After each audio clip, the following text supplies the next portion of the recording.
1920 నుంచి ఇప్పటి వరకు దాదాపు 104 సంవత్సరాల అద్భుతమైనటువంటి చరిత్ర కలిగినటువంటి industry direct selling. It is not the fake industry and it is not the business of selling A soap, it is the business of giving a hope.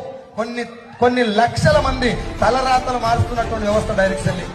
ఒక ధనవంతుడు డబ్బు సంపాదించడానికి కొన్ని లక్షల మార్గాలు ఉన్నాయి, కానీ ఇయ్యాల తలుచుకున్న సైకిల్ మీద తిరిగేటోడు కూడా బెంచ్ కార్లో తిరిగే అవకాశం ఒక డైరెక్ట్ సెల్లింగ్ లోనే ఉంది. అది నేను ఘంటాపదంగా చెప్తాను.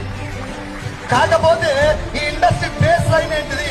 ఎందుకు ప్రపంచవ్యాప్తంగా ఒక ఐఏఎస్ ఆఫీసర్ కూడా ఉద్యోగాన్ని రిజైన్ చేసి వచ్చిండు? ఎందుకు ప్రపంచవ్యాప్తంగా ఆయమ్మ దగ్గర నుంచి మొదలు పెడితే ఇళ్లలో పనిచేసే పని మనిషి కూడా ₹1,00,000 వచ్చే అవకాశం ఎట్లా ఉన్నది? ఏం చేస్తే డబ్బులు వస్తున్నాయి? ఒరే మార్కెటింగ్ అంటే టాలెంట్ కావాలి కదా, కమ్యూనికేషన్ కావాలి కదా, స్కిల్స్ కావాలి కదా, అవేమి లేకుండా కూడా డబ్బు ఎందుకు వస్తుందంటే ఈ ఇండస్ట్రీలో ఏదో పవర్ ఉన్నది. అది నీకు నాకు తెలవాలి. Yes or no? So direct selling అంటే ఏంటిది అని చెప్పే ముందు డైరెక్ట్